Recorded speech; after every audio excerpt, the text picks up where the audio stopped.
hope the x-ray machine doesn't show what I'm thinking. I don't want Mom and Dad to know I lied. The doctor's x-ray can't show what's in your head, but I know someone very special who can.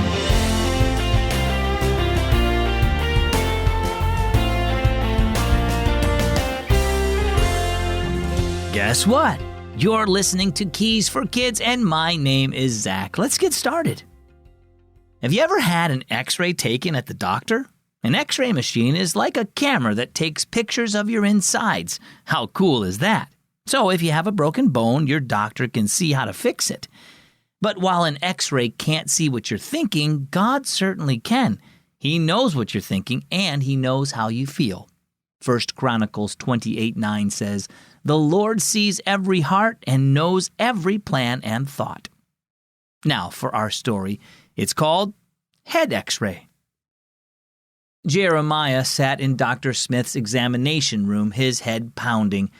"I should have listened to Mom and Dad and stayed away from the construction site," he thought. "How did you say this happened?" Dr. Smith asked as he finished stitching Jeremiah's forehead. "I tripped and fell on the sidewalk." Jeremiah hoped his face wouldn't reveal the lie. He had actually tripped and fallen against a piece of machinery at the construction site. "Well, you're going to be just fine," said Dr. Smith, "but I do want you to get an x-ray just to be on the safe side." Jeremiah and his mom went to the x-ray department at the hospital. Jeremiah's head still throbbed as they sat in the waiting room. "I never had my whole head x-rayed before," Jeremiah thought. "I wonder how they do that." Suddenly, he sat straight up. "Will this x-ray show my brain and all my thoughts?" he blurted out. As soon as he asked the question, he knew it sounded dumb. "Relax, Jeremiah," Mom said, chuckling. And then she frowned. "Or are you afraid it might show thoughts you don't want anyone to see?" Jeremiah didn't answer. He leaned back in his chair, glad the x-ray couldn't show his thoughts. If it did, everyone would know he had lied. By the time they were heading home, Jeremiah was feeling better.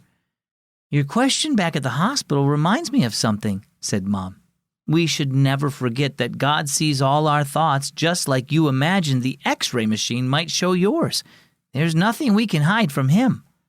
She glanced at Jeremiah, who wore a guilty expression. "Is there anything you want to tell me?" she asked quietly. Jeremiah nodded. "Yeah, I lied, Mom. I hurt my head at the construction site next to the school. I'm sorry." Mom drew in a breath. "It's good you weren't hurt worse than you were, Jeremiah," she said. "We'll talk more about it with your dad at home, but I'm glad you told me the truth." "Me too," said Jeremiah. "I think you need to talk to Jesus about it too," said Mom. "He already knows about the wrong things we think and do, and He offers us forgiveness. Instead of trying to hide our sin, we need to confess it to Him and accept His forgiveness." Well, what about you? Would you want other people to know what you're thinking? Probably not, and that's okay. Your thoughts are personal. But remember that God knows all your thoughts, good and bad. He sees everything that's in your heart. So when selfish thoughts lead to wrong actions, don't try to hide them. Instead, confess them to Jesus. He will forgive you. Our key verse is 1 Chronicles 28, verse 9. "The Lord sees every heart and knows every plan and thought." And our key thought for today, God knows your thoughts. If you want an easy way to make time for God every single day, then ask Alexa to play the Keys for Kids podcast. Then you can listen to Keys for Kids wherever you have an Echo device, like in the kitchen when you're eating lunch or at bedtime just before you go to sleep. Just ask Alexa, play the Keys for Kids podcast.